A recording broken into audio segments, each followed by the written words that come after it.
Well, for years, the federal government has warned women and children about the unsafe levels of mercury in fish. But new internal FDA documents obtained by LouDobbs tonight now suggest that the FDA is backing away from its own scientific guidance and doing so in the face of opposition from yet another government agency, the EPA. Louise Schiavone has our report.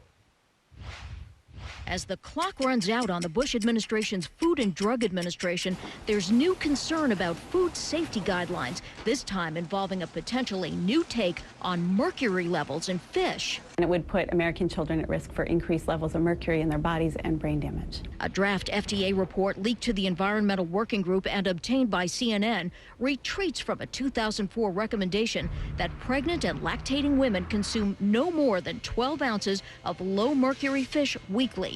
The new guidance, still under consideration by the Bush administration, states to the contrary, quote, the greatest benefits are predicted for fish consumption above 12 ounces per week. Limiting consumption to no more than 12 ounces per week causes a reduction in the size of the average benefit on a population. The FDA cites recent studies in the Seychelles and Faroe Islands. This in addition to what they say is a trend in other research in favor of consumption of fish. The fishing industry's trade group applauds the FDA draft. The latest science shows that the benefits of seafood far outweigh any theoretical risks, even from mercury. But that's not how the Environmental Protection Agency views the draft. Scientists there advising early this month, quote, there are serious scientific flaws and this is not a product that EPA should endorse.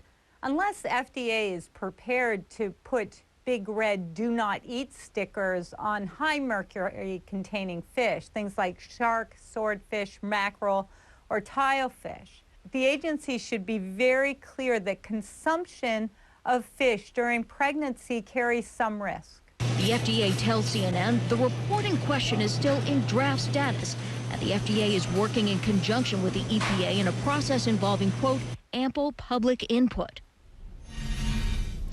But for the FDA, challenge for its positions on melamine in baby formula and the chemical Bisphenol-A in plastics, Lou, the question of mercury levels in fish is just another public relations nightmare. Lou? All right, Louise, sort it out for us. Should we or should we not be concerned about mercury in fish, particularly young children and pregnant mothers and women?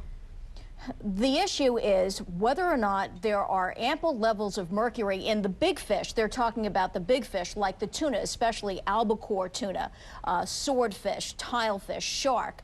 And the science so far is that there are levels of mercury that could pose a risk to the neural development of the fetus in a mother. And at what levels of consumption, though? The overall recommendation is that there should be no more than 12 ounces of fish consumed, low mercury fish, consumed by a pregnant woman in any given week.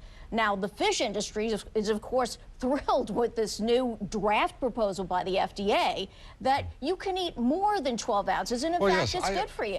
I understand, but having the fish industry tell us how much fish to eat is exactly right. It's not exactly the way to go.